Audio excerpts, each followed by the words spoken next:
केशव जी, आप जो कर रहे हैं ना, मुझे नहीं लगता आप सही कर रहे हैं। मुझे ऐसा लगता है आपको एक बार फिर से सोच लेना चाहिए। शिमोना सही कह रही है सर, भावनाओं में बहकर आप ये निर्णय ले रहे हैं। बिल्कुल सर, और हम तो आपके शुभचिंतक हैं, आपको सिर्फ इसके परिणाम से वाकिफ करा रहे हैं। आप जो कर रहे हैं ना, उससे आपकी जान को खतरा हो सकता है। बस प्रणय, मैंने अपना डिसीजन ले लिया है और मेरा डिसीजन किसी भी हालत में बदलने वाला नहीं है। मुझे किसी से डर नहीं। आने दो उसको, फिर देखते हैं। अमन, बोलो कि कोई अच्छी खबर लाए हो। अच्छी खबर ही लाया हूं। आप जो सोच रहे थे वही सही है। ये देखिए।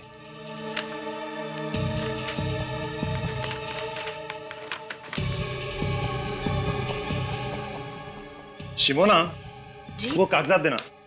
जी। पेन।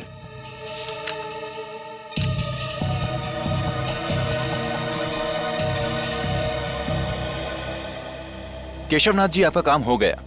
अब आप बेफिक्र हो जाइए। मुझे नहीं लगता ये इतना आसान है। ये बात पता लगते ही तूफान आने वाला है। तो फिर आने दो तूफान, हम तैयार हैं।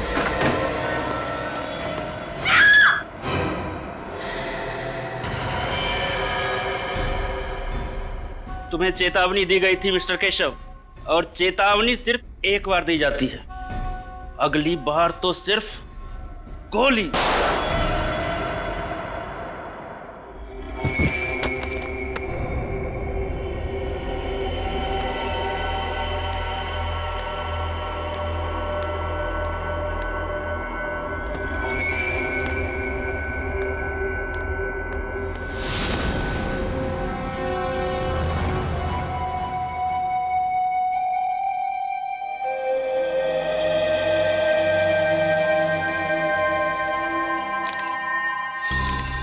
इसके गले में छेद है, किसी नुकीली चीज से वार किया गया है और शायद उसी वजह से इसकी मौत हो गई। लेकिन सर, हमें तो ऐसी कोई चीज मिली नहीं यहाँ से। हो सकता है खूनी अपने साथ ले गया।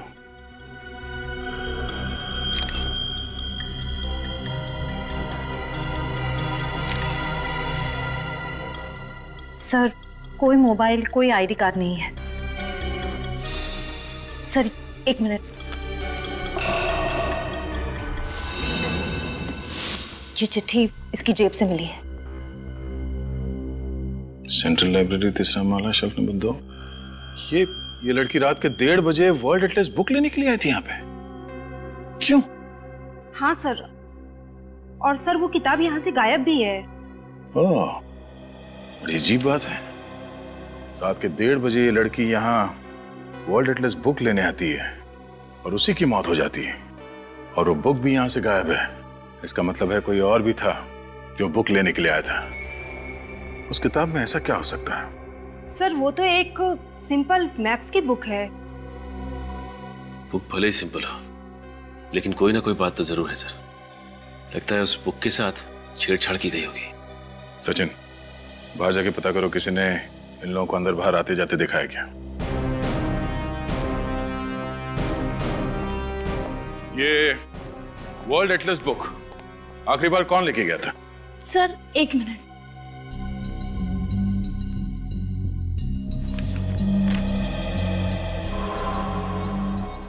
सो मिस्टर अमन।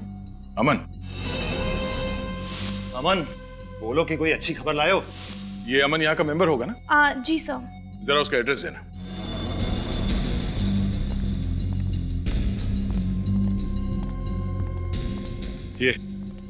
ये पीछे का गेट तो हमेशा बंद रहता है। अगर वो लड़की यहां से आई है इस तरफ से, तो वो जो औरत कैंडल बेच रही है उसे पता होगा। चलो पूछते हैं। Excuse me. 10 का एक कैंडल है सर, कितने कैंडल्स दूं? देखिए, हम लोग कैंडल लेने नहीं आए, आपसे कुछ पूछना था। आप यहाँ पर कब से हैं? जी मैं शाम से लेके सुबह तक यहाँ बैठती हूँ, कैंडल बेचती हूँ। यहाँ पास में चर्च है, यहाँ देर रात तक लोग कैंडल जलाने आते हैं। क्यों, क्या हुआ मैम? देखिए, ये सामने जो लाइब्रेरी है ना, वहाँ पे एक खून हो गया। मुझे लगा ही था उस लाइब्रेरी में कुछ तो गड़बड़ हुआ है। अच्छा, आपको ऐसा क्यों लगा कि लाइब्रेरी में कुछ गड़बड़ है? सर वो कुछ देर पहले। राजू, गाड़ी निकालो जल्दी। मैडम 10 रुपए का एक कैंडल है, प्लीज ले लीजिए मैम। शिमोना, जी? वो कागजात देना।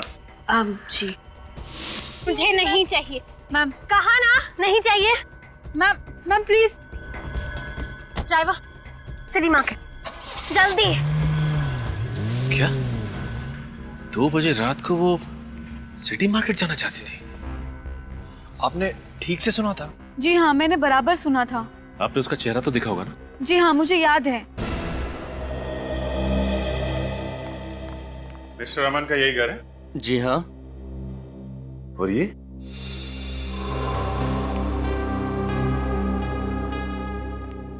क्या आप यही अमन जी हैं?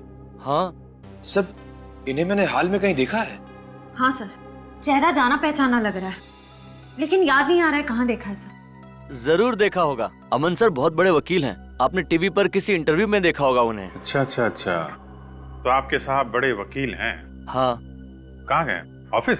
नहीं, आज सुबह वो अपना सामान लेकर के शहर से बाहर चले गए।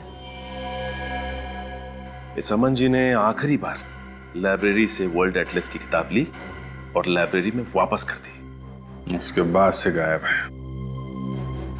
अमन जी का कमरा कहाँ है?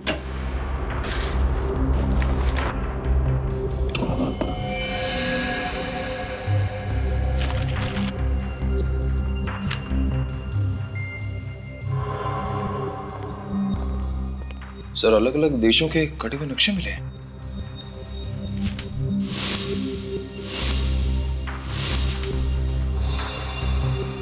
सर ये सारे कटे हुए नक्शे तो सर वो तो एक सिंपल मैप्स की बुक है। वर्ल्ड एटलस बुक है। अमन जी ने इसे कैंची से इस तरह से काटा क्यों होगा? उस वर्ल्ड एटलस बुक को हथियार बनाने के लिए। उस बुक में से सारे पन्ने काटे, उसके अंदर कोई नुकीली चीज रखी जो किताब खुलते ही पिस्टन के जरिए तेजी से बाहर निकली और उस लड़की का खून हो गया। सर अमन का फोन बंद आ रहा है। वो तो होना ही था। सर ये देखिए सर, फटे हुए music notes. Music notes? Sir उसने म्यूजिक नोट फाड़ के फेंका क्यों होगा? लेकिन अमन सर को तो संगीत का शौक ही नहीं है। तो ये देखिए, ये वायर और ये स्प्रिंग।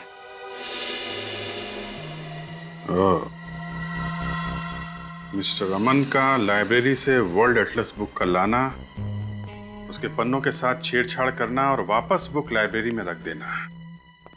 उसके बाद एक लड़की का लाइब्रेरी में से उसी बुक को लेना और उस बुक से उसका खून हो जाना और मिस्टर अमन का गायब हो जाना।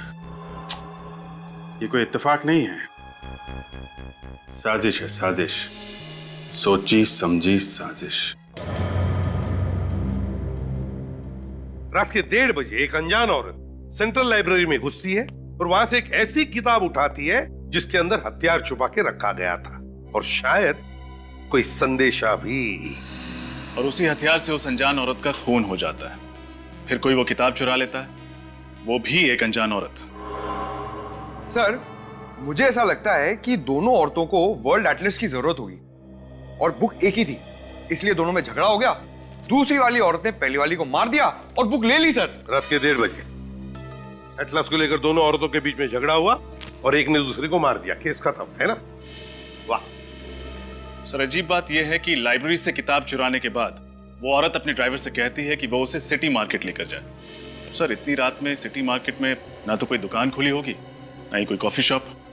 वही तो रजत, वही तो समझ में नहीं आ रहा है कि क्यों। सर ऐसा भी तो हो सकता है कि वो औरत सिटी मार्केट के आसपास ही कहीं रहती हो। नहीं सूरज, अगर ऐसा होता तो वो अपने ड्राइवर से कहती कि हम घर ले चलो। सिटी मार्केट ही क्यों? सिटी मार्केट ही क्यों? उस औरत के बारे में क्या पता चला जिसका लाइब्रेरी में खून हुआ? सर अभी तक तो कुछ पता नहीं चला है। सर उसके लापता होने की भी किसी ने कंप्लेंट दर्ज नहीं करवाई है। हम लोग क्रिमिनल रिकॉर्ड चेक कर रहे हैं सर। सर ये स्केच बन गया। सर यही वो अनजान औरत है जो बुक लेकर भागी थी। सर इस औरत को मैंने किसी न्यूज में देखा था सर। न्यूज में?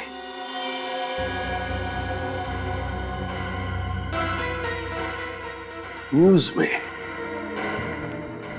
अब याद आ गया, अब याद आ गया। उद्योगपति केशवनाथ जी के फार्म हाउस में जो आग लगी थी उसकी खबरें सारे अखबारों में छपी थी। उसी में मैंने इन दोनों का फोटो देखा है। सर ये हादसा तो 2 हफ्ते पहले ही हुआ था। पूर्वी सर, ये अखबार में जिस औरत का फोटो है उसकी शक्ल और ये स्केच वाली औरत की शक्ल कितनी मिलती जुलती है। सर लेकिन ये तो शिमोना है। मैम आपने पक्का इसी औरत को देखा था? जी सर, पक्का मैंने इसी को देखा था। सर अगर शिमोना जिंदा है तो अमन ने पुलिस में झूठी रिपोर्ट क्यों लिखवाई? सर और शिमोना ने लाइब्रेरी में उस लड़की की हत्या क्यों की? कोई ना कोई राज जरूर था केशवनाथ जी के फार्म हाउस में जो उस आग में जलकर खाक हो गया। इस सारे चक्कर के पीछे ये अमन ही है, अमन। हाँ सर, इसलिए मिस्टर अमन ने शिमोना जी के लिए वो म्यूजिक नोट्स में वो संदेशा छोड़ा होगा, क्योंकि दोनों खुले में तो आमने सामने आ नहीं सकते थे। अमन और शिमोना, क्या क्या कनेक्शन हो सकता है इन दोनों के बीच में? तो फिर ये शिमोना इतनी रात गए सिटी मार्केट किस लिए गई थी? सर अमन के घर से हमें कुछ फटे हुए कागज मिले जिन पर कुछ म्यूजिकल नोट्स लिखे हुए। सर इस वर्ल्ड एटलस का म्यूजिकल नोट से क्या कनेक्शन हो सकता है? उस वर्ल्ड एटलस में कुछ तो ऐसा होगा जिसकी वजह से शिमोना सीधे इस मार्केट में आ गई। सर रात के समय लाइब्रेरी से सिटी मार्केट पहुंचने में लगभग 10-15 मिनट लगते हैं। उस कैंडल बेचने वाली औरत ने हमसे कहा था कि उसने शिमोना को 1:45 बजे देखा होगा, तो वो इस मार्केट में 2 बजे तक पहुंच गई होगी। हाँ लेकिन उस समय तो मार्केट बिल्कुल सुनसान रहा होगा। मुझे नहीं लगता कि किसी ने शिमोना को या उसकी गाड़ी को देखा होगा। फिर भी ट्राई करते हैं, हो सकता है किसी ने कुछ देखा हो। तुम इस तरफ पूछो, मैं उस तरफ के दुकानदारों से पूछता हूँ।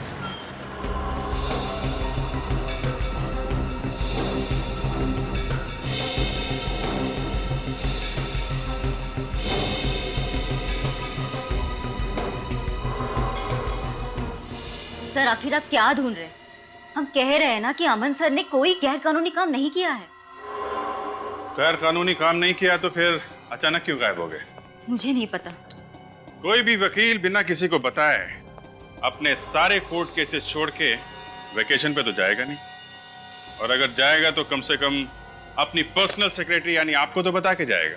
लेकिन उन्होंने मुझे कुछ नहीं बताया। और अगर नहीं बताता है तो इसका मतलब है कि वो कोई गलत काम कर रहा है और वो नहीं चाहता है कि उसके बारे में किसी को पता चले। नहीं, अमन सर कभी कोई गलत काम नहीं कर सकते, और वाकई में हमें नहीं पता है कि वो गए कहाँ हैं। इतना जरूर पता है कि वो हमें कांटेक्ट जरूर करेंगे, वो भी सही समय पर। अब आप ही बताइए साहब, इतनी छोटी सी चीज चुराने के लिए मेरी दुकान का ताला तक तोड़ डाला। मेरी तो समझ में नहीं आ रहा कि वो चोर था या फिर कोई पागल था। और कुछ तो चोरी नहीं हुआ दुकान से? नहीं साहब, और कुछ तो चोरी नहीं हुआ। चलो ठीक है, आइए मेरे साथ। उर्वी, एक्सक्यूज मी, हम लोग सीआईडी से हैं। सर क्या हुआ क्या यहाँ पे? सर वो कल रात को मेरे म्यूजिक स्टोर में ताला तोड़कर एक चोर घुस आया था, और सर वो केवल एक म्यूजिक बॉक्स के अलावा और कुछ भी चुरा कर नहीं ले गया। एक ही म्यूजिक बॉक्स? उसके अलावा उसने कुछ भी नहीं चुराया? जी मैडम, वो चोर देर रात को आया होगा जब पूरा मार्केट बंद हो जाता है, चारों ओर सुनसान हो जाता है, तभी तो किसी ने कोई आवाज भी नहीं सुनी। हो सकता है शिमोना ने ही वो म्यूजिक बॉक्स चुराया। अच्छा, ये म्यूजिक बॉक्स आपके पास था कब से? सर कल सुबह ही एक सेल्समैन देकर गया था। कल सुबह? जी मैम, उस सेल्समैन ने बतौर सैंपल वो म्यूजिक बॉक्स मेरे पास रखा था और कहा था कि एक म्यूजिक कंपनी ने एक नया आइटम लॉन्च किया है, वो म्यूजिक बॉक्स में कस्टमर को दिखाकर मैं और 20 के ऑर्डर भी ले लूंगा। और उसने कहा कि वो 2 दिन के बाद आएगा ऑर्डर लेने के लिए, तभी वो सैंपल वाला म्यूजिक बॉक्स लेकर जाएगा। सर उसने वो सैंपल पीस बेचने के लिए मना किया था। अब आप ही बताइए मैं उसको क्या जवाब दूंगा। ये सेल्समैन पहले भी आया था आपकी दुकान पर? जी नहीं सर, वो सेल्समैन हमारे लिए नया था, पहले कभी नहीं देखा। यही था? हाँ सर, यही था वो आदमी। Thank you. मुझे लगता है अमन यहाँ सेल्समैन बनकर आया और उसने इस दुकानदार को वो म्यूजिक बॉक्स बतौर सैंपल दिया ताकि ये दुकानदार उसे बेच ना पाए और शिमोना आकर उसे चुरा ले। सर जरूर उस किताब में कोई कोड या मैसेज होगा जिसमें लिखा होगा कि शिमोना को म्यूजिक बॉक्स इस मार्केट से चुराना है। लेकिन सेंट्रल लाइब्रेरी से सिटी मार्केट से म्यूजिक बॉक्स, ये कोड्स का चक्कर कुछ समझ में नहीं आया।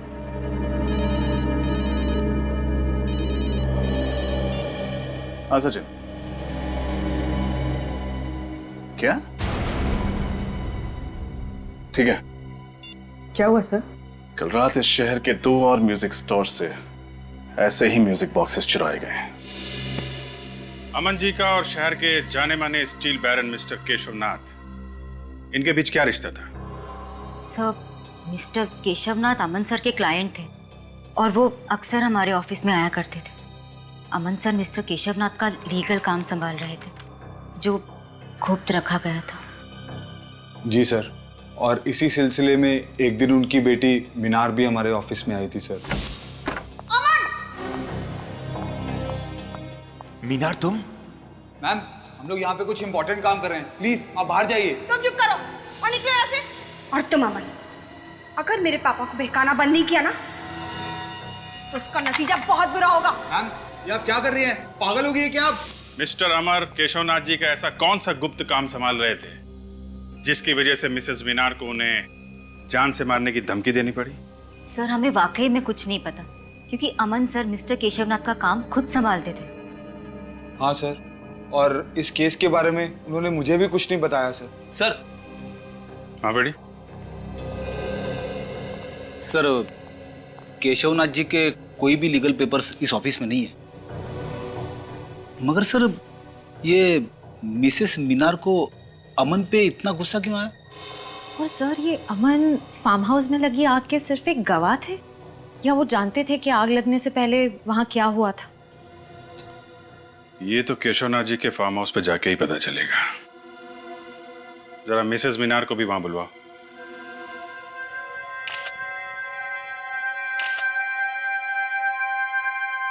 आप लोग इस पूछताछ से हमें कब बख्शेंगे? 2 हफ्ते पहले हुए इस हादसे को आप लोग भूल क्यों नहीं जाते? माना कि फार्म हाउस में आग लगी थी, but it was just an accident. Relax Minar, relax. CID वाले आपके पापा का फार्म हाउस का तलाशी लेना चाहते हो तो लेने दो, उन्हें उनका काम करने दो। थैंक यू मिस्टर भास्कर, कम से कम आप हमारे काम को समझते हैं। देखिए मिसेस मीनार, हम सिर्फ अपनी ड्यूटी कर रहे हैं। इस फार्म हाउस में जो आग लगी और जिसमें आपके पिताजी और उनके 2 एसोसिएट जल के मर गए, आपको ये मालूम होगा कि उसकी रिपोर्ट मिस्टर अमन ने लिखवाई थी। तो हुआ यह है कि मिस्टर अमन अभी लापता हो गए और सिर्फ इतना ही नहीं, सेंट्रल लाइब्रेरी में हुए एक गुमनाम लड़की के कत्ल में भी उसका हाथ है। मुझे ये नहीं समझ में आ रहा कि एक लाइब्रेरी में हुए कत्ल का इस फार्म हाउस के जलने से क्या मतलब है? यहाँ आग कैसे लगी, कब लगी, पुलिस इसकी तहकीकात कर रही है। और तहकीकात में ही पता चला है कि अमन को आपने बंदूक दिखा के धमकी दी थी। क्यों? क्योंकि अमन एक नंबर का धोखेबाज है। उसने मेरे पापा की आंखों में धूल झोंककर करोड़ों रुपयों का गबन किया है। और इससे आप ये कैसे कह सकते हैं कि मैंने अमन को कुछ किया है? ठीक है, फिलहाल अभी हम आपकी बात पर विश्वास कर लेते हैं, लेकिन सर ये बाहर पेड़ में धंसी हुई मिली। बंदूक की गोली? इसका मतलब इस फार्म हाउस में गोलियां भी चली? Oh my God! ये गोली चलने वाली बात अमन ने पुलिस रिपोर्ट में क्यों नहीं लिखवाई? ये वीणा का है, ये संतूर का है और ये सितार का है। ये तीनों एक ही राग पर है, लेकिन इनके वाद्य यंत्र अलग अलग हैं। मैं आपको इनके राग सुनाता हूं।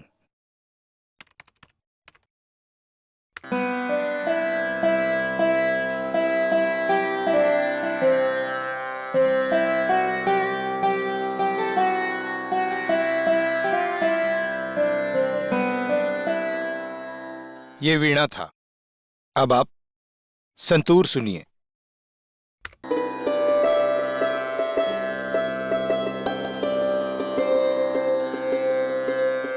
ये सितार का है।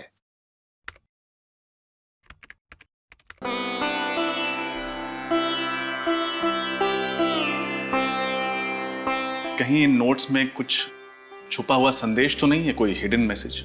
नहीं नहीं, ये तो शुद्ध संगीत है। अब आपके वक्त और आपकी मदद के लिए शुक्रिया। नमस्कार। ये अमन तो एक वकील है ना, तो भला एक वकील शिमोना को शास्त्रीय संगीत के जरिए अपना मैसेज क्यों भेजेगा?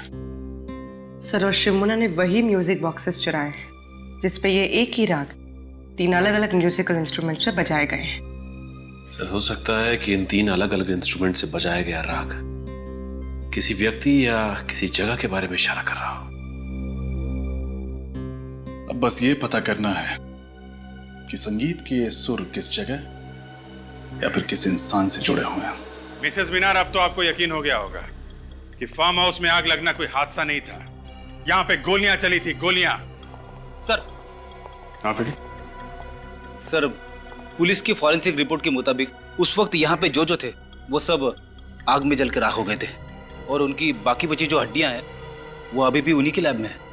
तो एक काम करो, उन हड्डियों को अपने फॉरेंसिक लैब में भिजवा दो, डॉक्टर साळुंखे के पास। Yes sir. What nonsense!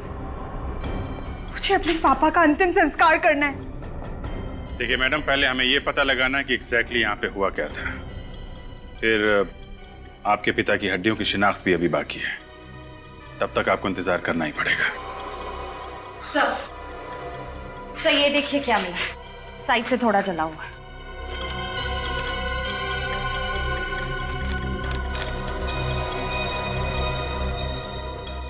DNA print.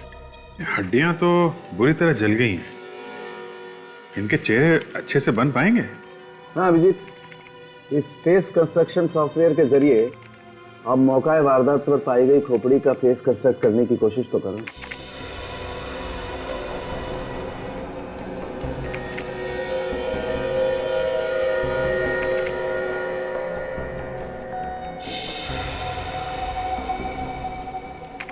ये देखो, इसमें कोई भी केशोना जी या शिमोना जैसा नहीं दिखता, लेकिन ये तो प्रणय है। यानी कि प्रणय वाकई में उस रात जल के मर गया था? नहीं ब्रेडी, प्रणय की मौत गोली लगने की वजह से हुई। ये दोनों कौन है? विनीत, जरा इन लोगों को बुला के ला। आइए।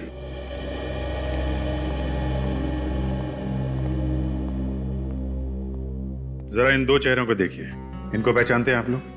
कभी ये देखा है? इनमें से हम किसी को नहीं जानते। हमें क्या पता कौन है ये लोग?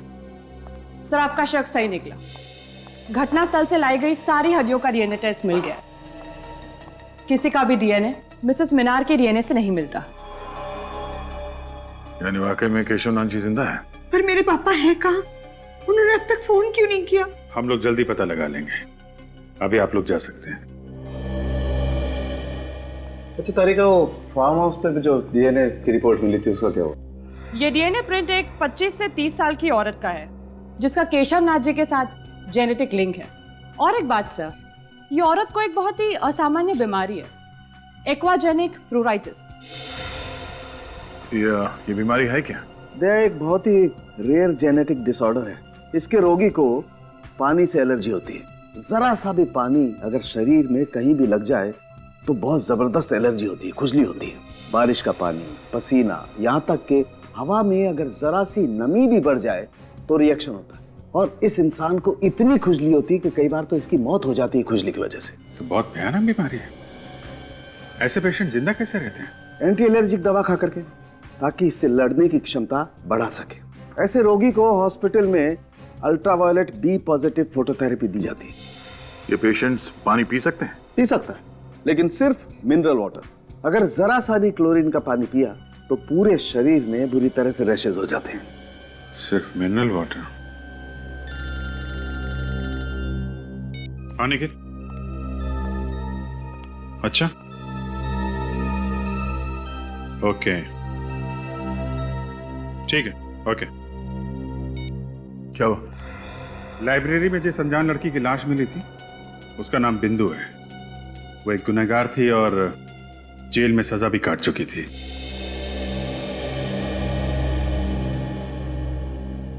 सीआईडी मुंबई टीम से आपसे सुबह फोन पे बात हुई थी। यस सर, बैठिए ना।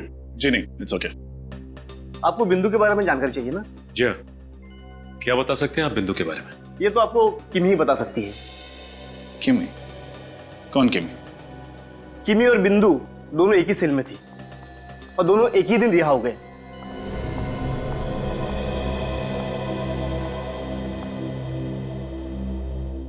किमी देखो, हम तुम्हें डराने या धमकाने नहीं आए हैं। हम बस ये जानने आए हैं कि तुम बिंदु के बारे में क्या जानती हो। वो बिंदु क्या? बिंदु ने मेरे को पैसे का लालच दिया था और बोला था किसी काम में उसका साथ देने को। कैसा काम? वो तो सर उसने नहीं बताया। किसने सौंपा था काम? सब ये भी नहीं बताया उसने। बोला था टॉप सीक्रेट है। और साहब मैंने पूछा भी नहीं, अपने को तो सिर्फ पैसों से मतलब था साहब, इसलिए नहीं पूछा। कहाँ गई थी तुम उसके साथ? Central library, Mumbai. Central library? इसका मतलब बिंदु पहले भी गई थी लाइब्रेरी? हाँ सर। क्यों गए थे तुम दोनों वहां? सर बिंदु और मैं सॉफ्टवेयर इंजीनियर बनकर गए थे उस लाइब्रेरी में। बिंदु को कुछ कंप्यूटर से जानकारी चाहिए थी और मैं बाहर निगरानी कर रही थी कि अगर कोई आसपास दिखाई दे तो तुरंत इत्तला कर दूं बिंदु को। और वो जानकारी जो उसे चाहिए थी उसे मिली? नहीं सर। सर, लाइब्रेरी के कंप्यूटर से ऐसी क्या जानकारी हासिल करना चाहती थी बिंदु? पता नहीं, लेकिन ये पक्का है कि फार्म हाउस पे किए गए खून का राज जरूर उस लाइब्रेरी में छुपा है। मुझे प्रणय को वहां जाने ही नहीं देना चाहिए था। केशवनाथ जी की प्रॉब्लम में उसको पढ़ने की क्या जरूरत थी? किस प्रॉब्लम की बात कर रही हैं आप? प्रणय और शिमोना केशवनाथ जी के बिजनेस एसोसिएट थे। केशवनाथ जी को अपनी बेटी मीनार पर बिल्कुल भरोसा नहीं था, इसलिए वो चाहते थे कि अपनी जायदाद को किसी ट्रस्ट में रख दें। प्रणय और शिमोना उन्हें मनाने की बहुत कोशिश कर रहे थे कि अपनी बेटी के साथ ऐसा ना करें। और मीनार को केशवनाथ जी के इस फैसले के बारे में मालूम था क्या? जी ये तो मैं नहीं जानती, लेकिन फार्म हाउस में आग लगने के एक हफ्ते पहले प्रणय ने मुझसे कहा था कि केशवनाथ जी ने अपनी जायदाद को ट्रस्ट में देने का फैसला बदल दिया है। और उसकी वजह? क्योंकि उन्हें कोई और वारिस मिल गया था। नया वारिस? हाँ, केशवनाथ जी को वसीयत बनाने से पहले उसके बारे में कुछ कंफर्म करना था। ये डीएनए प्रिंट एक 25 से 30 साल की औरत का है जिसका केशवनाथ जी के साथ जेनेटिक लिंक है। इसका मतलब वो डीएनए प्रिंट उस दूसरी लड़की का था जिसे केशवनाथ जी अपनी जायदाद का वारिस बनाना चाहते थे। क्या प्रणव जी ने उस नए वारिस का नाम बताया था आपको? यही पता करने के लिए तो वो फार्म हाउस गए थे उस दिन, लेकिन फिर वापस ही नहीं आए। मतलब ये सारा केस केशवनाथ जी की जायदाद से जुड़ा हुआ है, जो अपनी बेटी को नहीं बल्कि किसी और रिश्तेदार को देना चाहता है। और वो डीएनए प्रिंट जो केशवनाथ जी के जले हुए फार्म हाउस से मिले वो उसी रिश्तेदार के होंगे। किसी के डीएनए प्रिंट मिलने से ये कैसे साबित होगा कि वो केशवनाथ जी के रिश्तेदार के हैं? सूरज, इंसान दो ही वजह से डीएनए टेस्ट करवाता है, या तो उसे रिश्ता साबित करना होता है या फिर बीमारी के बारे में, जेनेटिक बीमारी के बारे में पता करना होता है। लगता तो यही है कि केशवनाथ जी ने डीएनए टेस्ट के जरिए रिश्तेदारों की पहचान करने की कोशिश की है। हमें ये कैसे पता चलेगा कि वो डीएनए प्रिंट किस रिश्तेदार का है? किमी बता रही थी कि बिंदु और वो जब जेल से छूटी तो दोनों सेंट्रल लाइब्रेरी में गई थी उस कंप्यूटर से कुछ इंफॉर्मेशन निकालने के लिए। सर, इसका मतलब वो 25-30 साल की लड़की जिसे डीएनए रिपोर्ट के मुताबिक पानी की एलर्जी है, वो इसी लाइब्रेरी में काम करती है? एग्जैक्टली। मतलब सर, हमें ना सिर्फ केशवनाथ जी, अमन और शिमोना को खोजना है, बल्कि लाइब्रेरी में काम करने वाले उस गुमनाम वारिस का भी पता लगाना है। ये केशवनाथ जी, अमन और शिमोना को ढूंढेंगे कैसे? रेडी, भले उन तीनों के मोबाइल फोन बंद हो, भले उनके बैंक अकाउंट में कोई लेन देन ना हो, लेकिन हर चीज के लिए पैसा तो लगता ही है। कोई ना कोई तो उन्हें पैसे भेजता ही होगा। बस उन्हें ढूंढ लेंगे। लेकिन कौन सर? केशवनाथ जी और शिमोना के जान पहचान वालों के मुताबिक वो दोनों मर चुके हैं। दया, ये अमन तो जिंदा है, और फिर अभिजीत ने तो कहा ही था ना कि अमन की सेक्रेटरी विनीता काफी वफादार है। सर, उन 3 म्यूजिक बॉक्सेस का क्या राज है? वो अमन ने शिमोना के लिए 3 अलग अलग दुकानों में क्यों रखे थे? अमन को पता था कि कोई उसका पीछा कर रहा है, इसीलिए वो तीनों म्यूजिक बॉक्सेस में शिमोना के लिए संदेश भेजता था। दया, लेकिन पता लगाना पड़ेगा इस केशवनाथ जी का म्यूजिक से क्या संबंध है। और एक काम, इस अमन की सेक्रेटरी विनीता पर नजर रखो। निखिल, जरा देखो अलंकार जी कहाँ हैं? अरे भाई, वो संतूर का क्या हुआ? अलंकार जी। जी? अलंकार जी, हम सीआईडी से हैं और आपसे कुछ पूछताछ करना चाहते हैं। जी पूछिए। इस म्यूजिकल स्कूल को बनाने वाले केशवनाथ जी के फार्म हाउस में जिस दिन आग लगी, उस दिन वो आपसे 2 बार मिलने आए थे, क्या ये सच है? जी हाँ, ये बात सच है। शिमोना यहाँ 3 म्यूजिकल बॉक्सेस लेकर आई थी। कहाँ हैं वो बॉक्सेस? अब उस लड़की का नाम शिमोना है या नहीं मुझे पता नहीं, मैंने तो कभी पहले उसे देखा तक भी नहीं। वो यहाँ बॉक्स लेकर आई थी या नहीं? एक लड़की आई तो थी। केशवनाथ जी और अमन के कहने के मुताबिक मैंने वो बॉक्सेस लेके चेक करके अपने पास रख ली। हमें वो बॉक्स चेक करना है।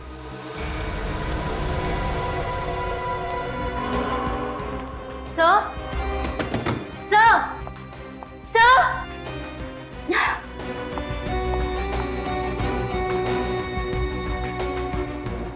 कहाँ चले गए सब के सब?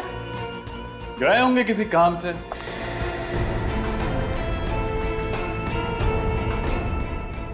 आप लोग यहाँ? जी हाँ, हम लोग यहाँ क्योंकि हमारा तो काम ही है गुनहगारों को पकड़ना। लेकिन मैं गुनहगार नहीं हूँ, मैं सच में गुनहगार नहीं हूँ। कुछ नहीं किया है मैंने। गोली मत चलाना प्लीज, बंदूक नीचे रखो, बहुत डर लगता है मुझे बंदूक। और झूठ बोलने से डर नहीं लगता? मुझे माफ कर दो सर, मैंने झूठ कहा था कि मैं अमन सर के बारे में कुछ नहीं जानती। मैं तो सिर्फ उनके ऑर्डर्स को फॉलो कर रही थी। अमन सर, मिस्टर केशवनाथ और शिमोना मैडम यही छुपे हुए थे। इसका मतलब ये तीनों इस षड्यंत्र में मिले हुए थे। तुम्हारे पास अमन और शिमोना का नंबर होगा? हाँ सर। फोन लगाओ, पूछो कहाँ है। नैना, उनको भी बुलाकर ले आओ, दोनों नई ट्रेनीज हैं, उनको अच्छा लगेगा। हाँ, लंच टाइम हो गया है, भूख तो लगी होगी। बिल्कुल।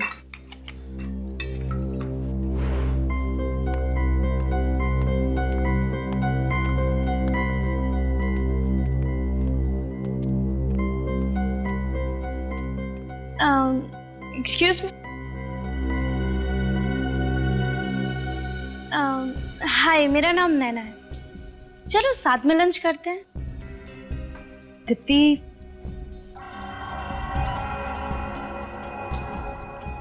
लंच के लिए बुला रहे हैं। ठीक है पूजा। ठीक है, हम आते हैं। ओके।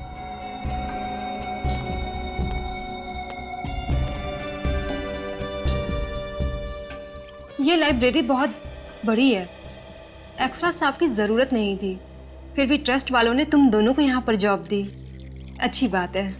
लेकिन हम लोग तो यहाँ बस कुछ ही दिनों के लिए हैं ट्रेनिंग पर। वैसे लाइब्रेरी में इतने ही स्टाफ मेंबर्स हैं या और कोई भी है? नहीं तो हम ही सब हैं, काम मैनेज हो जाता है। अब थैंक्स, मैं बाहर का पानी नहीं पीती, मैं अपना पानी खुद कैरी करके चलती हूँ। क्यों? आपका पानी हमारे पानी से अलग है क्या? हाँ, ये पानी घर से लेके आती है, इसे बाहर के पानी से एलर्जी है। पानी से एलर्जी? कहीं आप मजाक तो नहीं कर रही? वो मजाक नहीं कर रहे, सच्ची बोल रही है। एक्चुअली क्या है, मैं अगर क्लोरीन का बाहर का पानी पीऊं तो उससे मेरी मौत भी हो सकती है। इसके रोगी को पानी से एलर्जी होती है और इस इंसान को इतनी खुजली होती है कि कई बार तो इसकी मौत हो जाती है खुजली की वजह से। ये पेशेंट्स पानी पी सकते हैं? पी सकता है, लेकिन सिर्फ मिनरल वाटर। अगर जरा सा भी क्लोरीन का पानी पिया तो पूरे शरीर में बुरी तरह से रैशेज हो जाते हैं। क्या? I am so sorry. No no, it's okay.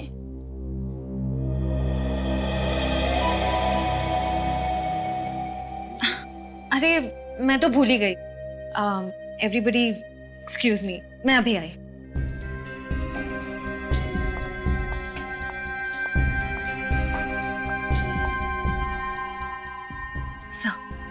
Sir, नैना वही लड़की है जिसे केशव नाथ जी अपना वारिस बनाना चाहते थे। क्या वसीयत उसके हाथ लग गई? नो, फिर तो वो नैना पर हमला करने की जरूर कोशिश करेगा। डोंट वरी सर, हम नैना पर नजर रखेंगे।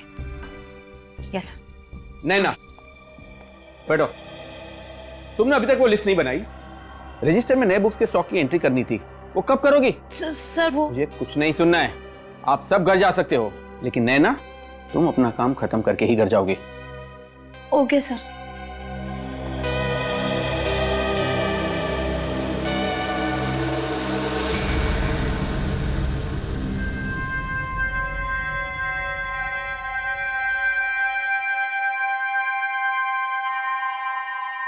उफ, 11:30 बज गए। ये भी कोई तरीका है काम करवाने का? ये मैनेजर नहीं, हिटलर है, हिटलर। कल ना मैं इसकी लाइब्रेरी की ट्रस्टी से जरूर शिकायत करने वाली हूँ। और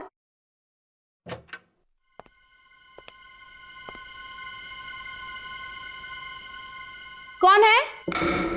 सिक्योरिटी, सिक्योरिटी, कौन है? कौन है? कौन है वहां?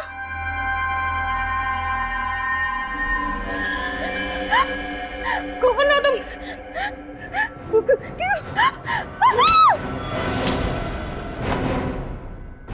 ओ, तुम?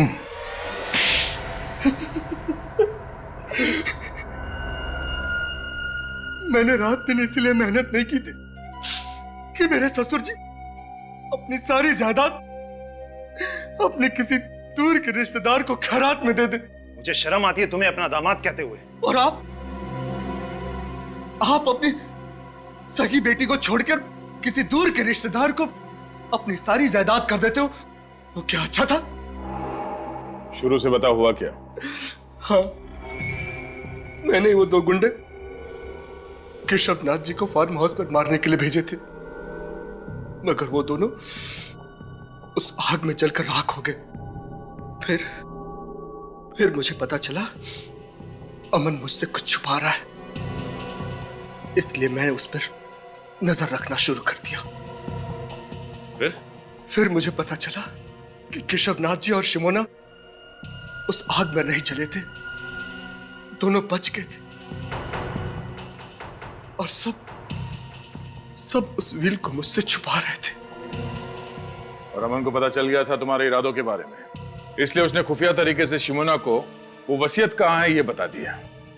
हाँ। और इसी चक्कर में वो बिंदु मारी गई, जिसे तुमने यहाँ सिर्फ इसलिए भेजा था कि वो ये पता लगाए कि वो रिश्तेदार है कौन जो यहाँ काम करती है ना? हाँ। केशवनाथ जी के फार्म हाउस में आग किसने लगाई? वो आग मैंने लगाई थी सर, ताकि लोगों को लगे कि केशवनाथ जी और शिमोना और प्रणय उस आग में तीनों जलकर मर गए। अब तुम सारी जिंदगी जेल के सलाखों के पीछे अपने गुनाहों की गिनती करते रहना। अब मिस्टर अमन, आपने केशवनाथ जी की मदद की, अच्छा काम किया, मगर मदद करने का तरीका गैर कानूनी था। आपने खून किया है बिंदु का, और शिमोना जी आपने इसमें इनका साथ दिया। आप दोनों को भी गिरफ्तार किया जाता है।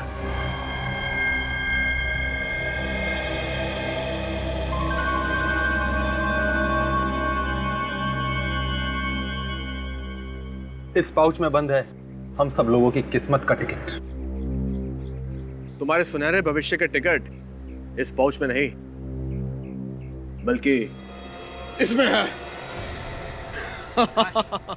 आकाश, ये क्या कर रहा है तू? तुम लोगों का जन्मदिन तो अलग अलग दिन होता है, लेकिन अगर तुम लोगों ने मेरे हवाले माल नहीं किया ना तो तुम लोगों की मरने की तारीख एक ही होगी, समझ गए? मुझे तो पहले से ही पता था, तुझ जैसे कीड़े पे कभी भरोसा नहीं करते।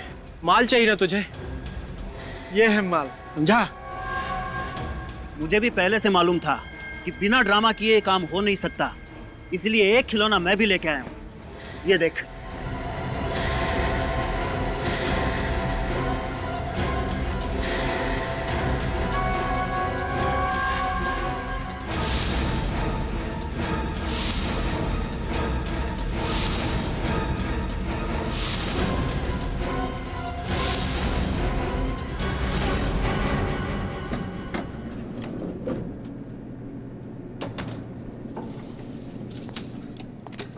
कितने क्रेट चाहिए नीचे? 2 क्रेट में होगा। 2? Yes sir. आ जाओ। सुनो, यस सर। सीढ़ी से जाना, नहीं तो सब नाराज होंगे। Yes sir. एक मैं लेके जा रहा हूँ, दूसरी लेके। हाँ चल, ठीक है। ध्यान से काम कर यार, क्या हुआ? जल्दबाजी किस बात की है? हाथ छूट गया, सॉरी सर। ये क्या शोर मचा रखा है? हम सोसाइटी में तुम्हारी कंप्लेंट करेंगे। मैम आप बिना वजह नाराज हो रही है। सॉरी, हम बस नीचे ही जा रहे हैं सामान लेकर। ये लो, अब छत से भी आवाजें आनी शुरू हो गई। पर छत तो बंद थी, ऊपर कौन पहुंच गया? चलो चल के देखते हैं। एक तो एक दिन मिलता है छुट्टी का, उसमें भी तुम लोग चैन से जीने नहीं देते। देखो, इस खून खराबे से कुछ नहीं होने वाला। तालाब में इतना पानी है कि हम सब लोगों की प्यास बुझ सकती है। ब्रजेश ठीक कह रहा है। अब अगर हमने ऐसी कोई बेवकूफी की तो हमारी सारी मेहनत मिट्टी में मिल जाएगी। तो ठीक है, मार देते हैं इस आकाश को, फिर हम चारों रहेंगे आराम से। तुझे क्या लगता है तू मुझे गोली मार देगा और मैं तुझे हफ्ते हफ्ते टाटा बाय बाय कर ऊपर निकल जाऊंगा? हाँ? तुम दोनों हर वक्त लड़ते क्यों रहते हो? ये सारा ड्रामा तुम दोनों ने शुरू किया है। चलो रखो अपनी अपनी गन अंदर। गन तो पहले आकाश ही नीचे रखेगा, क्योंकि इसके दिल में चोर है, और सबसे पहले गन भी इसी ने निकाली थी। मैंने गन इसलिए निकाली थी क्योंकि मुझे पता था ये आदमी आज धोखा देने वाला है। ईशान, ये आकाश सच कह रहा है? बस बस बहुत होगी डायलॉगबाजी, अब कोई किसी को धोखा नहीं दे रहा है। चलो अपनी अपनी गन नीचे करो, चलो। गन तो पहले आकाश ही नीचे रखेगा। छोटे बच्चे जिद नहीं करते, चल गन नीचे कर।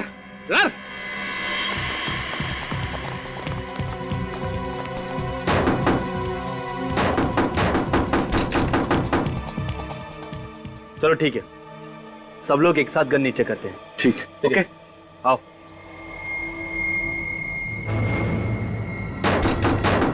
कोई है अंदर? शत्रु कौन है? दरवाजा खोलो। ये आवाज कैसी? सर गोली चलने की आवाज है। गोली? पुलिस को बुलाना पड़ेगा। झगड़े की आवाज भी आ रही है। दरवाजा खोलो, खोलो दरवाजा, खोलो, खोलो दरवाजा। लगता है यहाँ पे बहुत बड़ी गड़बड़ हुई है। दरवाजा तोड़ दे। तोड़ दे सर।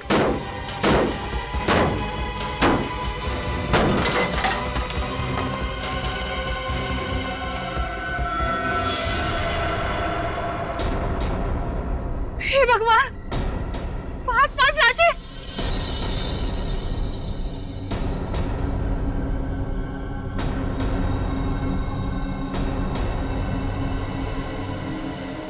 सुमन, सुमन, सुमन, अभी जी, सुमन, सुमन, तुम ठीक हो ना सुमन? अरे अरे कोई पानी लेकर आओ। सर मैं लेकर आता हूँ। सुमन, सुमन क्या हुआ सुमन?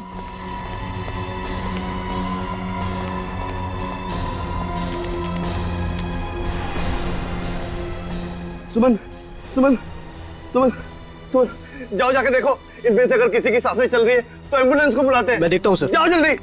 सुमन, सुमन, सुमन तुम घबराओ मत, मैं तुम्हारे साथ हूँ सुमन।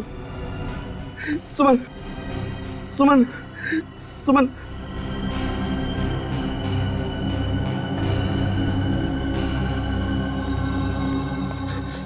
सर एम्बुलेंस को नहीं, सीआईडी को बुलाना पड़ेगा।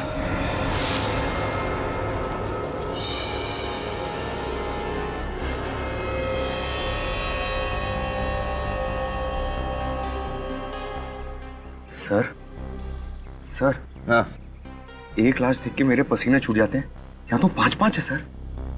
डीसीपी चित्राले को पता चला ना कि तू इतना दब्बू सीआईडी ऑफिसर है, तो देख तेरी क्या हालत करेंगे।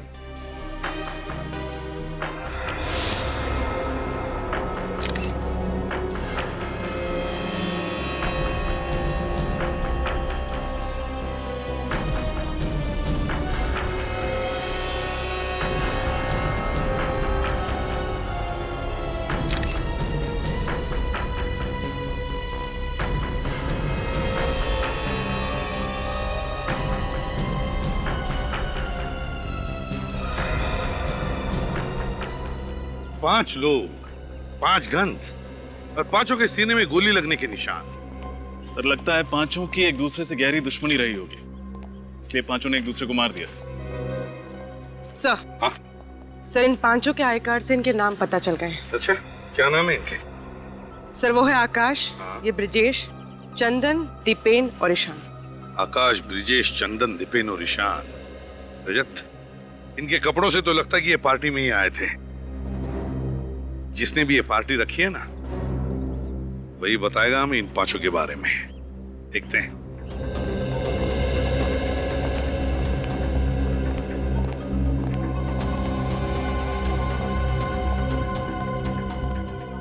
क्या बातें हो रही? कुछ नहीं सर, मैं पंकज को बता रहा था कि इन्वेस्टिगेशन कैसे करना चाहिए। बातों में टाइम वेस्ट मत करो, देखो कोई और सबूत मिलता है क्या। Okay sir. आओ पंकज।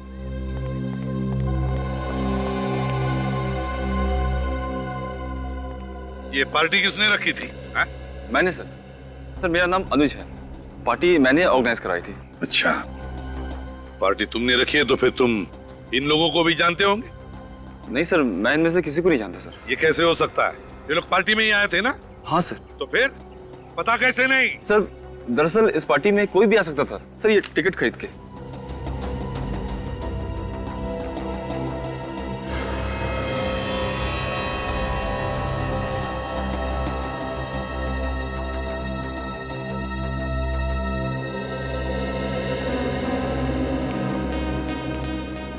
डॉक्टर साहब, ये रही वो पांचों गन्स जिनसे गोलियां चली।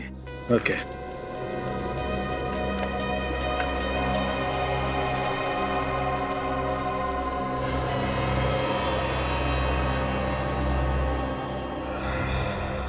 सचिन जरा बॉडी पलटो।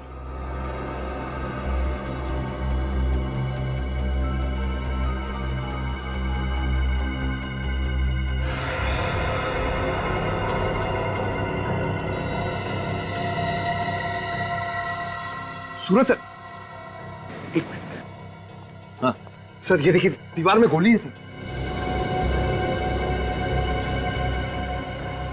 शाबाश, एक काम कर, इस गोली को बाहर निकाल। एसीपी साहब के हाथ नहीं लगनी चाहिए।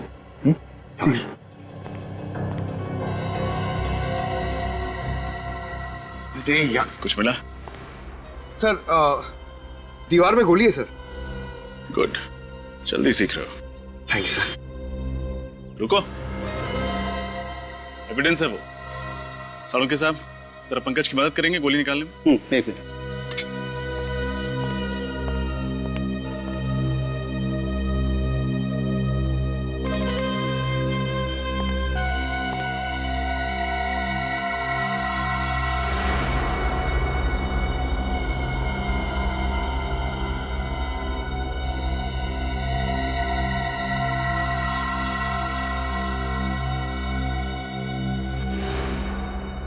सर, दीवार पे एक छठी गोली मिली है। अच्छा, तो फिर रजत हो सकता है कि वो दूसरी गोली इनमें से किसी की गन से चली है। बॉस, 5 लोगों के शरीर में गोली अभी भी अंदर ही है। अच्छा, तो फिर सालुंके लग जा काम पे, क्योंकि तू ही बता सकता है कि इनमें से कौन सी गोली कौन सी गन से चली है, किसने किसको मारा है। अरे पर ऐसा कैसे हो सकता है तारिका? तुम जरा एक बार फिर से चेक करो यार। सर मैं 3 बार चेक कर चुकी हूँ, मुझसे कोई गलती नहीं हुई है। अरे तारिका जी, आपसे गलती हो ही नहीं सकती। हो ही नहीं सकती गलती। आप जो इतनी ब्रिलियंट थे, गलती तो कहाँ फंस गए सर? फंसे यहाँ पर है अभिजीत कि तुम्हें उस छत पर से कितनी लाशें मिली? 5 लाशें। और हर लाश के पास एक एक गन थी, राइट? करेक्ट। और उन गन्स में से गोलियां कितनी चली? 6 गोली। एक गोली पांचों के शरीर में और 1 गोली दीवार के अंदर। मतलब वहां जो 5 गन तुम लोगों को मिली, ये 6 गोलियां उन्हीं 5 गन्स में से चली हैं, करेक्ट? Yes sir. यहीं फंस गए। अगर वहां पर 6 गोलियां चली है ना, तो गन्स भी 6 हैं, 5 नहीं है। क्या? 6 गन? जी हाँ। अरे डॉक्टर साहब, अगर वहां पे 6 गन होती तो वो छठी गन हमें मिली कैसे नहीं? यही तो अभिजीत, यही तो मैं भी कह रहा हूं, यही तो फंस गए हम लोग। कुछ ना कुछ गड़बड़ जरूर है बॉस। अच्छा डॉक्टर साहब, आप कम से कम इतना तो बता सकते हो कि किसने किसको मारा? हाँ देखो, इस आकाश ने मारा ब्रजेश को, ब्रजेश ने चंदन को, चंदन ने दीपेन को, और इस दीपेन ने मारा ईशान को, और ईशान ने मारा आकाश को, है ना डॉक्टर साहब? यही गलती कर गया, क्योंकि ईशान ने आकाश को नहीं मारा। ईशान की गन से जो गोली चली वो जाकर के घुस गई उस दीवार में जहां से हमने उसे निकाला। ये रही वो गोली। तो फिर आकाश की मौत किसकी गन से हुई? उसी छठी गन से, जो अभी तक आप लोगों को नहीं मिली। अगर वहां पे एक और गन थी, छठी गन, इसका मतलब वहां पे एक और खूनी भी था। सीआईडी की नजरों से कैसे बचा रहे क्या? इस छत को एक बार फिर से चेक करना पड़ेगा, और इन सभी के घर वालों को ब्यूरो में बुलवाओ। माताजी, आप अपने आप को संभालिए, हम अपनी तरफ से पूरी कोशिश कर रहे हैं।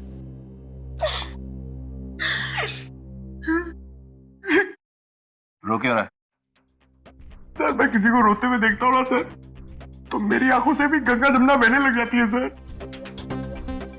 ये आंसू बचा के रख बेटे। जब डीसीपी चित्रौली को पता चलेगा ना कि तू वो गोली छिपा नहीं पाया और अजय सर ने वो गोली तुझसे ले ली है, फिर देख वो तुझे कितना रुलाते हैं। अजय, आप अपने आप को संभालिए प्लीज।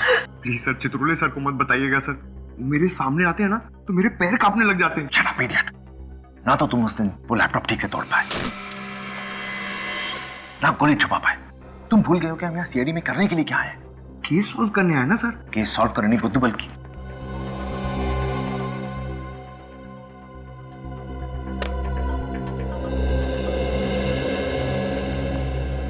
सर, ये आकाश की वाइफ पूना, चंदन की माताजी, दीपेन की वाइफ मानसी, ये ब्रिजेश के पिताजी हैं जगदीप, और ईशान के भाई गौरव।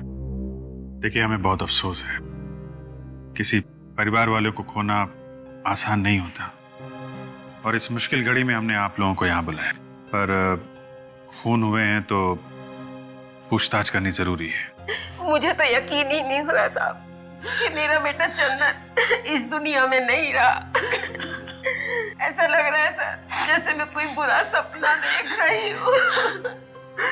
माँ जी, हम आपका दुख समझते हैं, लेकिन आप ये बताएंगे कि इन 5 के बीच कोई दुश्मनी थी क्या? नहीं सर, आकाश तो इनमें से किसी को जानते तक नहीं थे, फिर दुश्मनी कैसे हो सकती है? ब्रजेश भी इन लोगों को नहीं जानता था। मैं उसके सारे दोस्तों को अच्छी तरह से जानता हूँ, पर ना तो ये नाम मैंने कभी उसके मुंह से सुने, और ना ही मैंने इन लोगों को इनसे पहले ब्रजेश के साथ उठते बैठते देखा। इन सभी के पास गन थी। गन कहाँ से है इनके पास, आप लोगों को मालूम है? पता नहीं साहब। माफ कीजिएगा माताजी, लेकिन दीपेन की मौत आपके बेटे चंदन के गन से हुई है। क्या?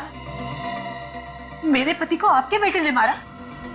ये एक संस्कार दिए थे आपने अपने बेटे को? एक आपके पति भी दूध के धुले हुए नहीं, उन्होंने भी खून किया है। उनकी गोली से ईशान की मौत हुई है।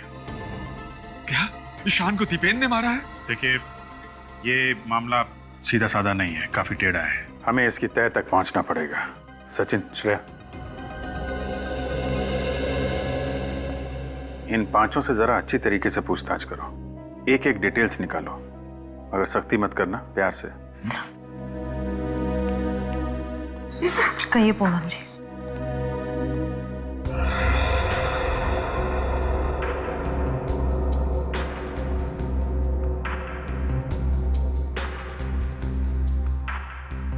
सर, तो मानसी कह रही है कि 2 दिन पहले दीपेन का व्यवहार कुछ अलग हो गया था। अच्छा, अलग सा व्यवहार? किस तरीके का? 2 दिन पहले जरा जरा सी बात पर इरिटेट हो जाते थे, चिल्लाने लगते थे। किस बात पे चिल्ला रहे थे?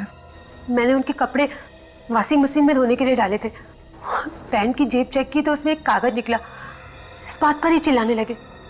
क्या लिखा था कागज में, आपको कुछ याद है? शायद कुछ नंबर जैसा लिखा हुआ था सर। नंबर? कैसा कैसा नंबर? शायद CH2 सर।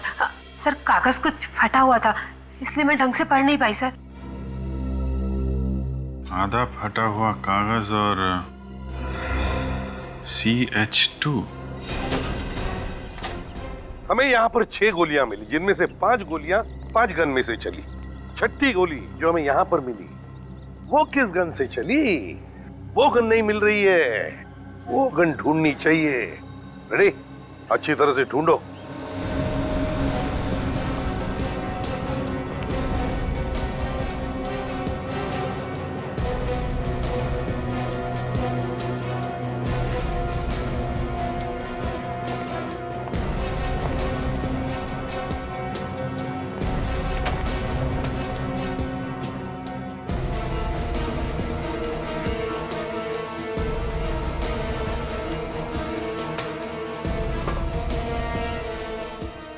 सर पूरी छत ढूंढ मारी, गन कहीं पे भी नहीं है। सर ये भी तो हो सकता है कि छत पे 5 नहीं 6 लोग हों, और जैसे ही दरवाजा खुला वो छठा आदमी टाइम देखते खिसक गया और साथ में अपनी गन ले गया। नहीं सर, दरवाजा खुलने के बाद हम दरवाजे के पास ही थे, हमारे सामने वहां से कोई नहीं भागा। सर 1 मिनट, हो सकता है गोली इस छत से चली ही ना हो, बल्कि सामने की किसी छत से चली हो। सामने की किसी छत से हो सकता है, हो सकता है। रेडी? काम करो, तुम इसी टेरेस पे खड़े हो जाओ, वहीं पर जहां पर आकाश खड़ा था। Yes sir. सर अगर गोली इतने दूर से चली है तो खूनी को राइफल का इस्तेमाल करना पड़ता, मगर आकाश की लाश से तो हमें गन की गोली मिली। पूरी जरूरी नहीं कि गोली राइफल से ही चलनी चाहिए थी, गन की गोली भी 100 मीटर की दूरी पर निशाने पर लग सकती है, समझी? आप लोग जा सकते हैं, थैंक यू। 5 मरने वालों के बीच कुछ तो कनेक्शन है, मगर क्या? हाँ सर, कोई तो ऐसी कड़ी है जो हम लोग नहीं देख पा रहे हैं। पंकज सारी डिटेल्स लिख लिए? जी सर, ये देखिए, आकाश SBL कंपनी में हेड क्लर्क था, चंदन कैंडलविक कॉलेज में लाइब्रेरियन था, Brijesh estate agent, Ishaan AKD school में टीचर था और दीपेन की कपड़ों की दुकान थी sir.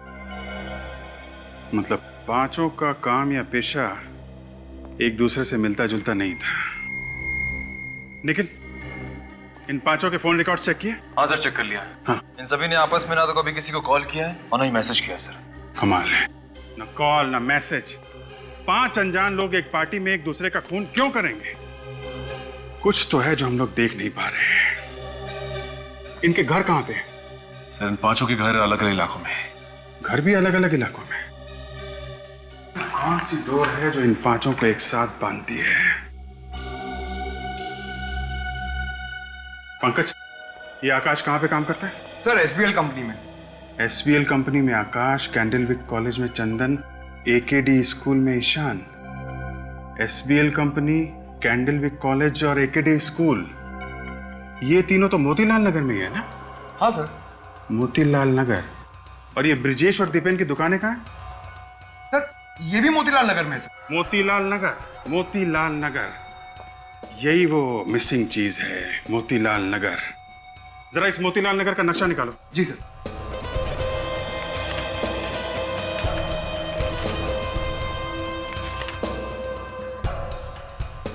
AKD school, SBL company, Candlewick college, और यहीं पे है उन दोनों की दुकानें। मतलब इन सब के बीच 1-1.5 किलोमीटर की दूरी होगी। सर एक बहुत ही चौंका देने वाली बात पता चली है। क्या बात? सर ये 5 लोग 6 महीने पहले तक कहीं और काम करते थे, लेकिन अचानक सबने अपनी अपनी नौकरी छोड़कर नए काम ढूंढ लिए। सिर्फ नए काम नहीं ढूंढे श्रेया, मोतीलाल नगर में नए काम ढूंढे। मोतीलाल नगर। मोतीलाल नगर छान मारो, पता लगाओ पिछले 6 महीने में वहां पे कोई बड़ा हादसा या कोई बड़ा जुर्म हुआ था क्या। अगर आकाश पर किसी ने गोली चला के मारा है तो दया मुझे लगता है गोली यहाँ इस टेरेस से ही चली होगी, क्योंकि आकाश वहां पे खड़ा था जहां पे फ्रेडी है। आकाश उस तरफ खड़ा था तो गोली यहीं से चली होगी सर, इस छत पे से। रेडी? रेडी हो? Yes sir. Okay, 1 2 3 fire. हाँ सर, यहाँ से आसानी से आकाश पे गोली चलाई जा सकती है। हाँ पूर्वी, गोली लगने के बाद आकाश ठीक उसी जगह पे गिरेगा जहां पे हमें उसकी लाश मिली थी। मतलब आकाश का खूनी जानता था कि वो पांचों उस छत पर आने वाले हैं, इसलिए यहीं छुपकर उनका इंतजार कर रहा था। एग्जैक्टली रजत, एग्जैक्टली।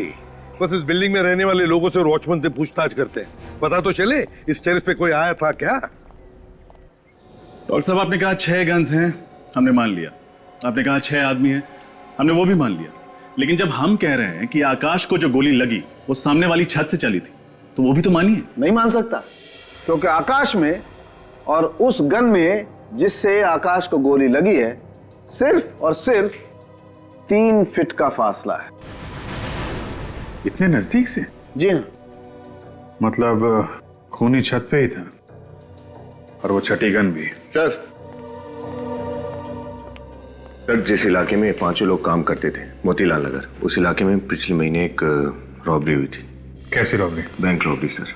उस इलाके के उमंग सेवा बैंक में 13 नवंबर को एक रॉबरी हुई थी जिसमें 23 करोड़ रुपए और काफी सारा सोना चोरी हो गया था। अच्छा, ये 5 मोतीलाल नगर में काम कर रहे थे अक्टूबर से, और ठीक 1 महीने बाद वहां पे 23 करोड़ रुपए की लूटपाट।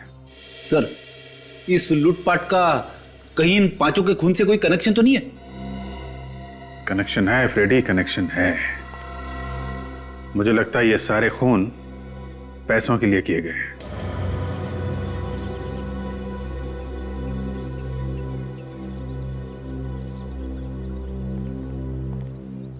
सर, केस तो बहुत ही उलझ गया है। छत पे 5 लोग थे, सबके पास एक एक गन थी, सबकी गन से एक एक गोली चली।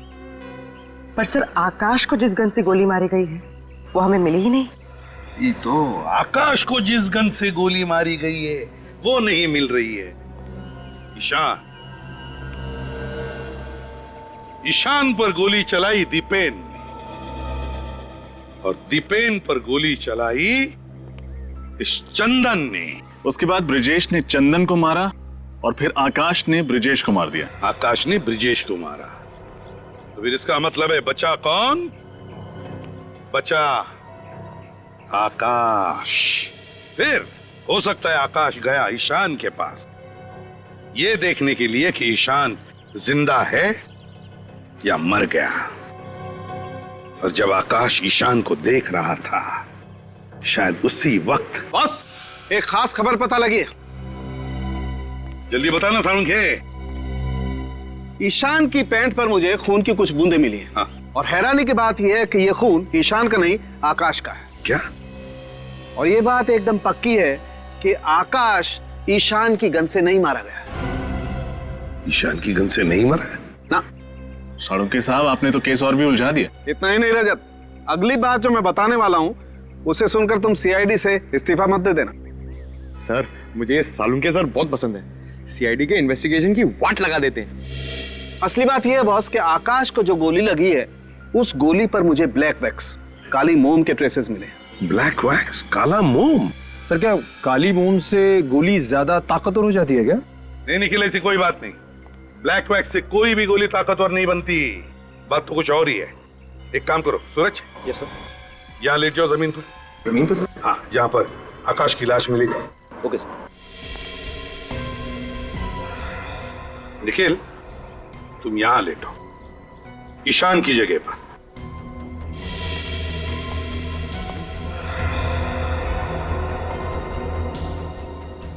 सालुंखे, ईशान की पैंट पर कहां पर खून की बूंदें मिली? यहाँ, घुटने के पास। घुटने के पास?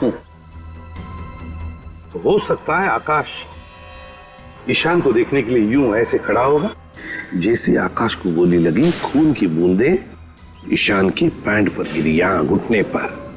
साळुंखे, इसका मतलब है गोली नीचे से ऊपर चली है, नीचे से ऊपर। बिल्कुल ठीक बॉस, गोली नीचे से ऊपर की तरफ ही चली है और गोली बहुत नजदीक से चली। मगर साळुंखे, तूने तो अभी अभी कहा ना कि गोली के ऊपर तुम्हें ब्लैक वैक्स के ट्रेसेस मिले, काले मोम के। तो इसका मतलब है कि साळुंखे, ये ब्लैक वैक्स, काला मोम जूतों के पॉलिश में इस्तेमाल होता है ना, शू पॉलिश में। यस, हाँ सर, इसका मतलब गन ईशान के जूते में थी। लेकिन सर, जूते तो हमने अच्छी तरह से चेक किए थे। अगर गन जूते में थी तो हमें मिलनी चाहिए थी। हाँ सचिन, लेकिन जो कुछ भी छुपा है ईशान के जूते में ही है। जूते फिर से अच्छी तरह से चेक करो।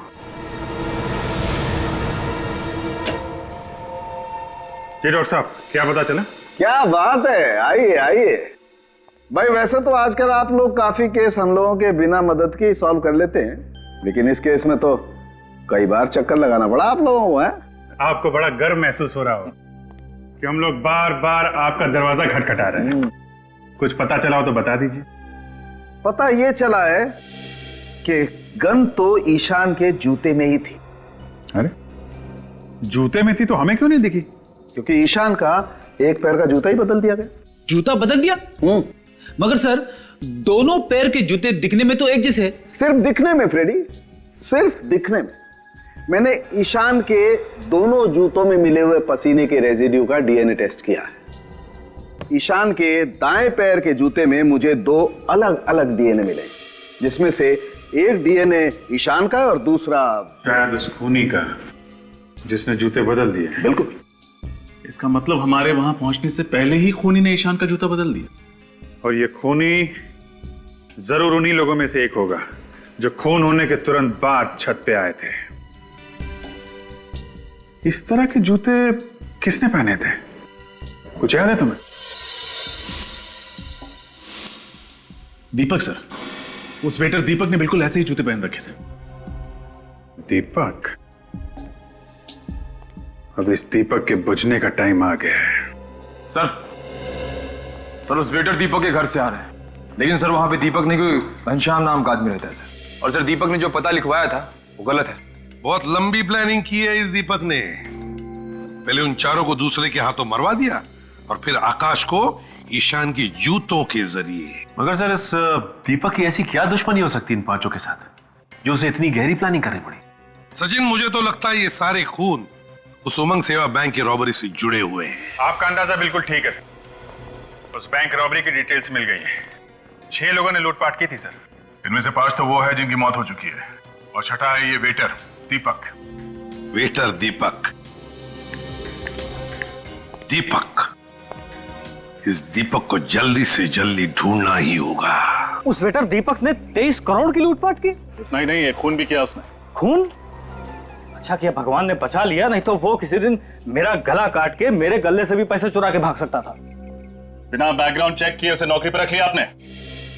एक्चुअली वो शादियों का मौसम है और स्टाफ कम पड़ रहा था। वो लड़का मुझे शक्ल से भोला भाला दिखाई पड़ा, इसलिए मैंने उसको स्टाफ पे रख लिया। सर, ये श्याम है। Yes sir. उस पार्टी में दीपक के साथ तुम ही काम कर रहे थे? हाँ साहब। तुमने दीपक को किसी से बात करते सुना था, फोन पे या फिर पार्टी में? नहीं साहब, वो पूरी पार्टी में चुपचाप ही था साहब। मैंने उसे किसी से बात करते हुए नहीं देखा साहब। याद करके बता रहा हूँ, उस दिन कोई बात हुई हो जो तुम्हें अजीब लगी हो? साहब, जब ये हादसा हुआ तो उससे पहले हम लोग उसी फ्लैट से कोल्ड ड्रिंक लेने गए थे, तो उसने मुझे कोल्ड ड्रिंक लेके आगे भेज दिया। जब मैं कोल्ड ड्रिंक लेके सीढ़ियों से नीचे आ रहा था तो मुझे डोरबेल की आवाज सुनाई पड़ी। उस फ्लोर पे तो 2 ही फ्लैट है ना, आमने सामने? Yes sir. तो जिस फ्लैट की उसने घंटी बजाई उसमें रहता कौन है? वो फ्लैट साहब उन्हीं दोनों हस्बैंड वाइफ का है जिनसे आप लोग छत पे पूछताछ कर रहे थे। वही जो बेहोश हो गई थी ना? हाँ साहब, वही दोनों। Thank you. मुझे लगता है दोनों इस केस का हिस्सा है। लगता तो ऐसा ही है सर। हम सच कह रहे हैं सर, इस खून से हमारा कोई लेना देना नहीं है। देखो, झूठ मत बोलो। सीआईडी शरीफों के लिए शरीफ है और मुजरिमों के लिए एक भयानक सपना। अभी भी वक्त है, सच सच बता दो वरना बुरी तरह फंस जाओगे तुम। सच बोल देते हैं, वरना 5 लाख रुपए के लिए जेल में चक्की पीसनी पड़ेगी। जोर से बोलो। हमें माफ कर दीजिए सर, हमने तो सिर्फ उस वेटर से पैसे लिए थे, लेकिन सर हमारा इस खून से कोई लेना देना नहीं है। किस बात के पैसे? वो सर, किस बात के पैसे? उसकी मदद करने के लिए सर। कैसी मदद? सर उसने मुझे कहा था कि मैं बेहोश होने की एक्टिंग करूं और सब लोगों का ध्यान अपनी तरफ खींच लूं। जब ये ड्रामा कर रही थी तो वेटर ने जाकर ईशान का जूता अपने जूते से बदल दिया। तुमने एक बहुत बड़ा गुनाह किया है। एक खूनी का साथ देकर तुमने उतना ही बड़ा गुनाह किया है जितना उसने किया है, समझे? कहाँ रहता है ये वेटर? रहता कहाँ ये वेटर? पता नहीं सर, वो तो खुद ही आया था हमारे घर और उसने 5 लाख रुपए देने का वादा भी किया था हमसे। और क्या जानते हो उसके बारे में?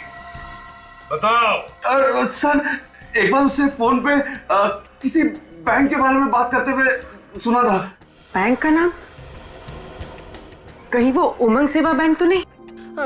नहीं सर, वो तो फोन पर किसी दूसरे बैंक के बारे में बात कर रहा था। किसी दूसरे बैंक के बारे में बात कर रहा था?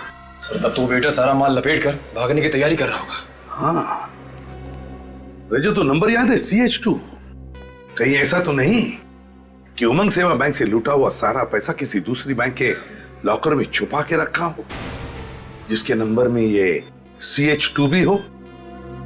पता लगाना पड़ेगा किस बैंक के लॉकर के नंबर में ये CH2 आता है। हाँ अभिजीत, हम लोग यहाँ मनी ग्रोथ बैंक के सामने खड़े हैं। तुम कहाँ हो? अब पूरे शहर में सिर्फ 3 ही ऐसे बैंक है जिसके लॉकर के नंबर में CH2 है। देखते हैं ये वेटर तुम्हारे जाल में फंसता है, मेरे जाल में, या फिर ACP साहब के जाल में। हाँ ओके ओके।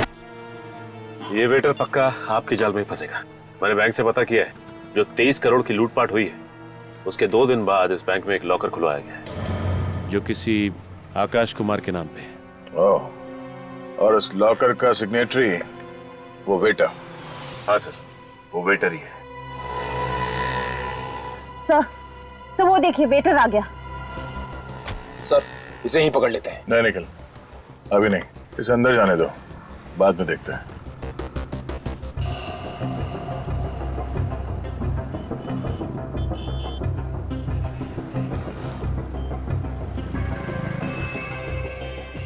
सर ये वेटर ने इतने छोटे से बैग में 23 करोड़ रुपए रख लिए। श्रेया, इसने पूरे पैसे नहीं निकाले होंगे, थोड़े थोड़े करके ये बैंक से निकालता होगा। चलो इससे इसके हालचाल पूछते हैं।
आंखें खोल, आंखें खोल।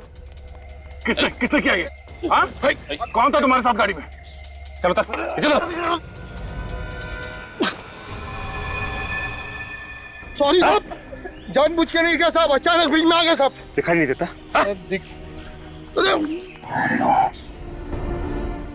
ये तो मर गया, मगर एक बात साफ होगी, सबके पीछे सिर्फ यही नहीं, मास्टरमाइंड कोई और है। मास्टरमाइंड वो है जिसने इसे गाड़ी से नीचे फेंका।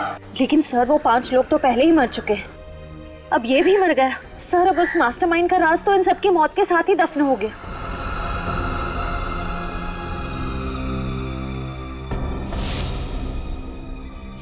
ओह नहीं श्रेया, अगर ये ब्रेसलेट उसी का है जिसका मैं सोच रहा हूं, तो ये मास्टरमाइंड हमसे बच नहीं सकता।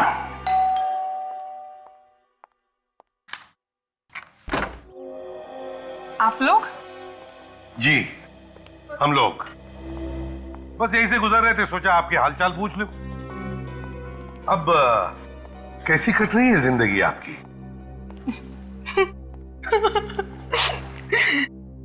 एक विधवा औरत जिसका पति अभी अभी उसका साथ छोड़ के गया, उसकी जिंदगी कैसी कट रही होगी? हर तरफ आंसू ही आंसू। ओहो, आप ये लीजिए, हमसे किसी के आंसू देखे नहीं जाते। ये लीजिए, पोंछ लीजिए।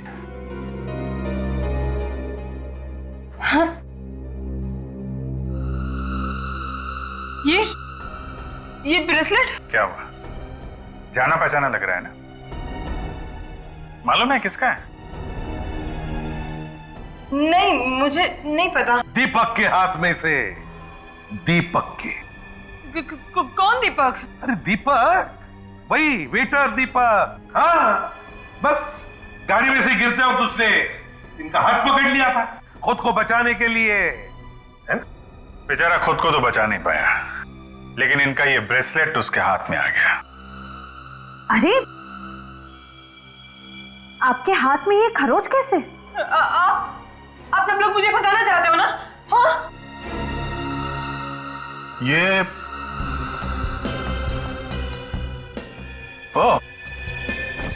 ये तो वही बैग है ना जो दीपक बैंक से लेके आया था? जरा पकड़ना। अरे बाप रे, इतने सारे पैसे। पूनम जी, आप तो कह रही थी कि आपकी जिंदगी आंसू में गुजर रही है। लगता है इनके सारे आंसू पैसे बन गए। अरे कहाँ भाग रही हो? अरे कहाँ भाग रही हो? अपने पैसे तो लेती जाओ।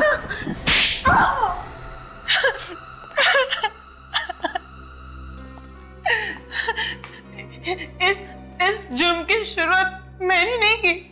मैं फंस गई थी इसमें। तो फिर कैसे हुई शुरुआत? करीबन 1.5 महीने पहले एक रात अचानक से मेरी नींद उड़ गई। देखा तो कमरे में आकाश नहीं थे। नीचे आकर देखा तो आकाश और उसके 5 दोस्त बैंक लूटने का जश्न मना रहे थे। उन सबने बैंक तो लूट लिया था, पर सबको शक की बीमारी थी। कोई भी किसी पर भरोसा नहीं करता था। आखिर करोड़ों का सवाल था और इसीलिए उन सबने एक प्लान बनाया ताकि कोई भी किसी को धोखा ना दे सके। सारा पैसा उन लोगों ने कोई दूसरे ही बैंक में डाल दिया। बैंक का नाम सिर्फ चंदन जानता था, बैंक का एड्रेस सिर्फ ईशान को पता था। दीपेन उस बैंक का सिग्नेटरी था। आकाश के पास बैंक लॉकर की चाबी थी और लॉकर नंबर को 2 हिस्सों में फाड़ दिया गया था, जिसका एक हिस्सा ब्रिजेश के पास और एक दीपेन के पास। ओह, तो उस दिन पार्टी में वो सब इसलिए इकट्ठा हुए थे ताकि बैंक लॉकर से पैसा निकाला जा सके। हाँ, मगर उन सबको पता नहीं था कि दीपक और आकाश उन सबको धोखा देने वाले थे। धोखा? कैसा धोखा? उस दिन रात को आता हूं।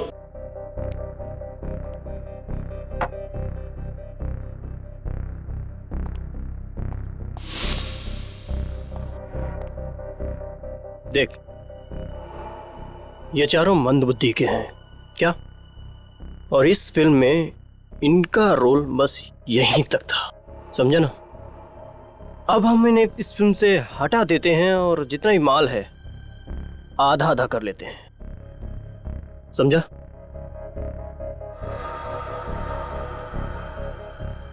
नहीं यार, ऐसे कैसे? सोच ले, 12-12 करोड़ या फिर कुछ गड़बड़ तो नहीं होगी? जैसा मैं कहता हूं बस वैसा वैसा करता जा, विश्वास रख, कोई गड़बड़ नहीं होगी। दीपक ने आकाश से कहा कि उन चारों के मरने के बाद उनकी जेब से बैंक लॉकर की डिटेल्स निकाल ले, पर आकाश नहीं जानता था कि दीपक ने आकाश को मारने का भी प्लान बना रखा था।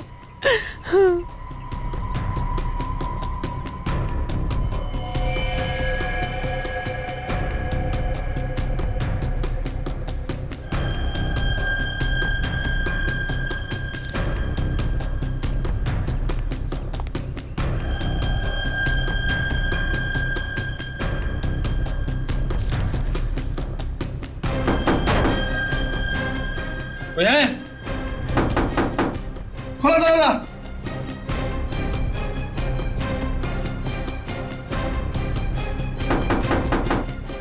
हेलो।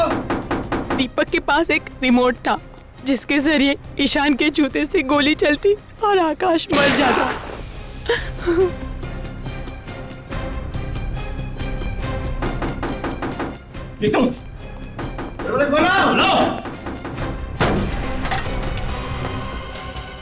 हे भगवान। सुमन, सुमन, सुमन, सुमन, जाओ जाके देखो इनमें से अगर किसी की सांसें चल रही है तो एम्बुलेंस को बुलाते हैं।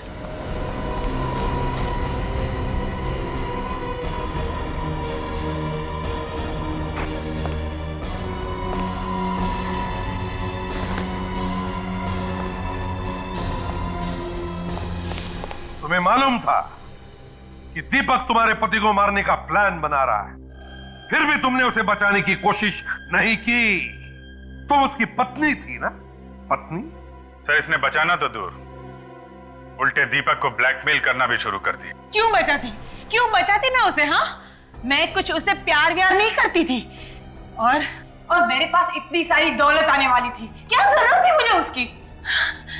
मेरा भविष्य बनने वाला था। तो क्या हुआ? बन गया भविष्य? खूनियों का भविष्य जेल में संवरता है पूनम जी, फांसी के फंदे के इंतजार में। सीआईडी के और भी मजेदार और सस्पेंस से जुड़े एपिसोड्स को देखने के लिए हमारे चैनल को सब्सक्राइब करें और बेल आइकॉन दबाना ना भूलें।